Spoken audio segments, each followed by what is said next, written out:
This is a template created by the Shippers instructional design team for hybrid courses or courses that have a remote attendance option, for example, ASU Sync. We have some useful links for you right away. For example, if you want to change the banner for the course, we have a set of pre-made banners for all of our core courses. You're welcome to explore those, or naturally, you're welcome to use the one provided.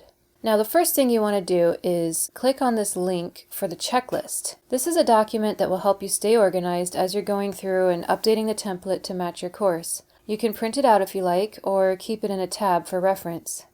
Alright, so on the home page, we have steps here for students, step 1, 2, 3, and 4, so it's probably convenient for you to go in that order as well. The template includes an orientation to help students prepare to learn remotely. You can go through each page and make sure that the orientation matches your course and what you want to say. If you'd like to see all the pages that are in the orientation at once, you can click Modules. We didn't enable that link for students, but you can see it as the teacher. So these are all the pages in the orientation, the topics that it covers.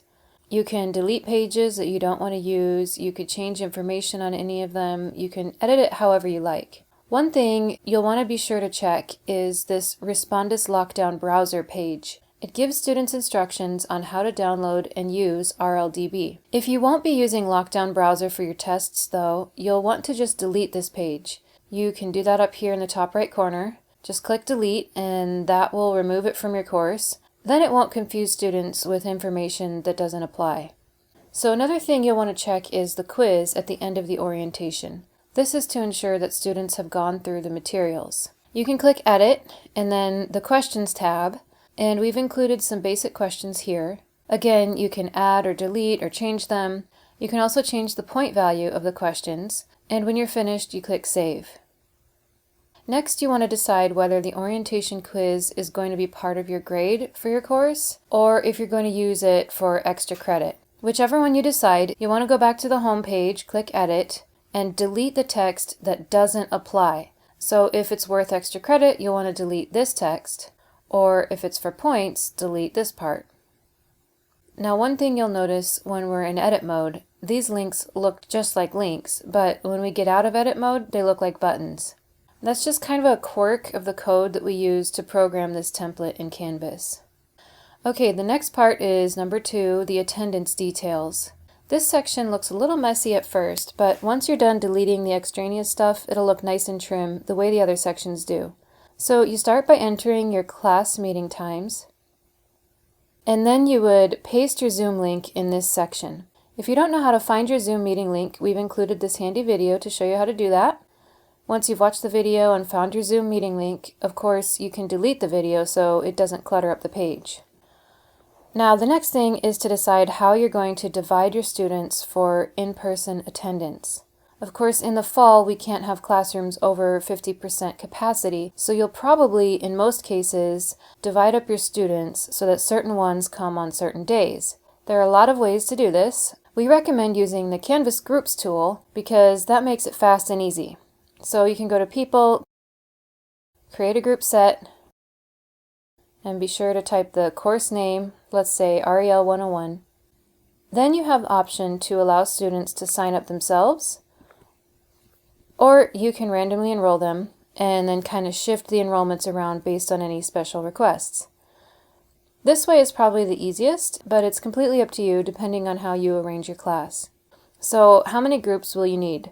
In this example, I'm pretending I have Monday, Wednesday, Friday course, so that's 3 groups. And then I'm going to want to create a group for students who attend 100% remotely.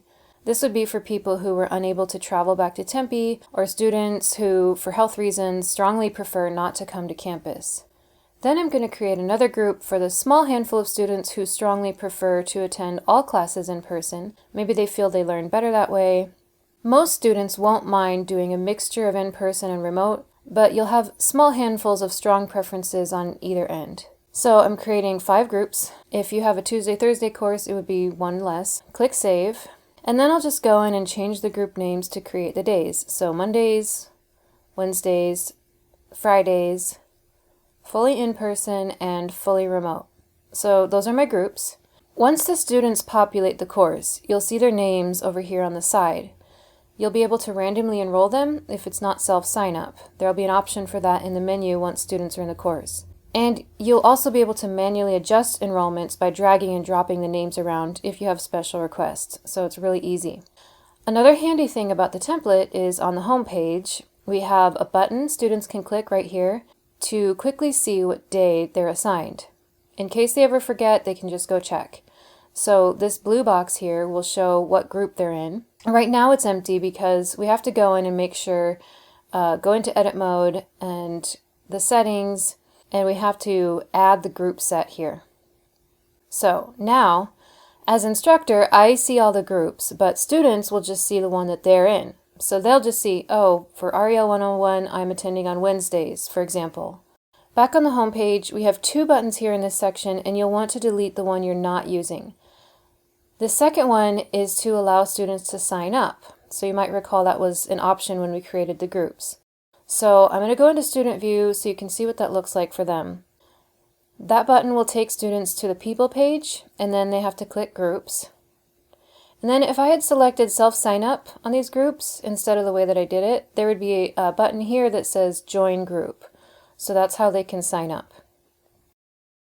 So whichever option you decide on, you're going to want to delete the other option. So I just set it up so that students are assigned randomly with some instructor control to move them around.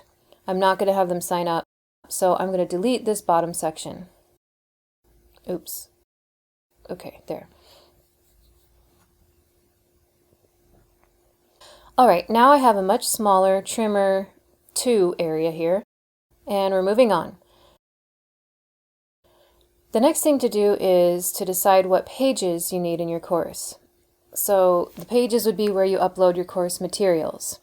The template comes with 3 pages. You may prefer different ones, or you may prefer to rename them or organize it differently, and that's totally fine. This is a page for lectures, and what you could do is divide it up by headings and then post your recordings here and any other related materials. So students can go to this page and see past recordings of class sessions, or if you don't want to provide the recordings, you could provide, for example, class notes or handouts or whatever the case may be. So to customize the page, you click Edit, and then you just change the headings first. Now, we recommend basing the headings on topics, not strictly by dates, because it makes it easier for students to find when they're going back to study. For example, if they're studying for midterm and they know that you covered Hinduism, but they might not remember what day you actually talked about Hinduism. If you make the headings topical, then it will be easier for students to search for what they need. So I'm putting some sample headings here. The template only provides 3 headings, but what I can do is select this whole section, copy, and then I can just keep pasting for the number of topics that I need. Alright, so then what you could do is when you have the lecture ready, you would just change this text to whatever the title is or the date and whatever you want to call it and post it there. Alright, so another way, instead of putting everything on one page like this, maybe you would prefer to have a separate page for each of these topics, and that's totally fine. So to create new pages, you click View All Pages, and then Add a Page, and keep doing that for however many pages you need. Now, if you did change the pages for the course, you'll want to update the links on the home page. So I'm going to click Edit. Now, as I mentioned, in edit mode, these don't look like buttons, they just look like links right now. So what you probably want to do is be careful not to delete the link, because that will also delete the code that makes it into a button. You just carefully change the text of the link. Let's do this for example.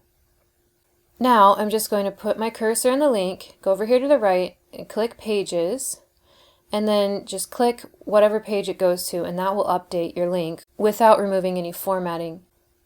You will have to update the links as well if you change the name of a page, because Canvas goes by the page titles. So if you change the title, it breaks the link, and you'll have to go in and relink it. Now once I hit save, I'll see the buttons I've changed. And if I want to add more buttons, I don't want to lose the button coding, so I'll copy the entire thing, including these little divider lines on the side. And then I'm going to type a space and then paste. Right, and maybe instead of a space I could put a hard return. If I have a lot of buttons and I want them to kind of stack nicely, I could just go ahead and change it. So for example, all right, I have 9 buttons here. And then I would just need to make sure, again, I update the links. So again, you go to Pages, find the title of the page, and just click it. So then when you're done, you have a nice, easy way for students to jump to whatever topic they need to study. Section 4 is about getting help. This template includes a community forum, which is a discussion board where students can ask questions that the rest of the class can see. Students can answer each other's questions, but you should probably also keep an eye on the community forum, and the easiest way to do that is to click this subscribe button here. That will make it so that you get a notification every time a student posts a question in the community forum. Then you can answer it quickly. If you subscribe, you don't have to remember to go check it every day. You'll just get a notification as needed. You can choose what type of notification you get in your account settings. So go to Account and then click Notifications, and then you'll see options whether you want an email or a text message. If you have that set up, you can determine how frequently you want to be notified. Do you want it immediately or do you want a summary once a day? All right, we also have a page to post your office hours. As of now, ASU is saying we can provide office hours in person if it's in a safe location that allows for social distancing, such as certain coffee shops or outdoors. Or you can offer them by Zoom. So you just click Edit and enter in your office hours details. The next step would be adding your assignments to the course. The template has some sample assignment groups. These gray lines here are what Canvas calls assignment groups. They end up being subtotal column in your gradebook. They allow for weighted grading and they help you sort your assignments by type. You are welcome to change them, delete them as needed. The template also has some sample assignments if you would like to work with those. They include some basic placeholders for instructions. They also include some rubrics for your convenience. And again, you're welcome to edit anything you want from this. They're just there as a convenience.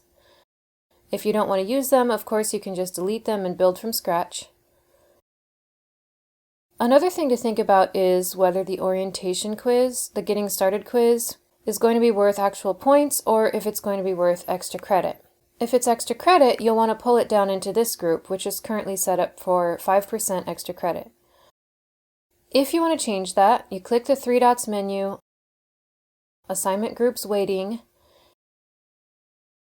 and you see the percentage adds up to more than 100%. So anything over 100% would be your extra credit. So maybe I only want my extra credit to be 2%. I would just type 2 here instead of 5 and it's updated. Okay, we're almost finished. We just need to update the syllabus with the most recent version. And then it's a matter of cleaning up. You'll want to go through all your pages and make sure there isn't any language left over that is instructor facing. So for example, at the top of the home page, these links are for you, not for the students, so you would delete those.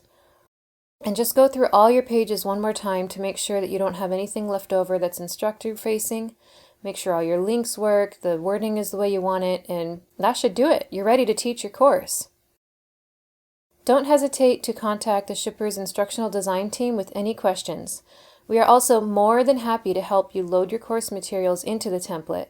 We know the situation is overwhelming and we are here for you.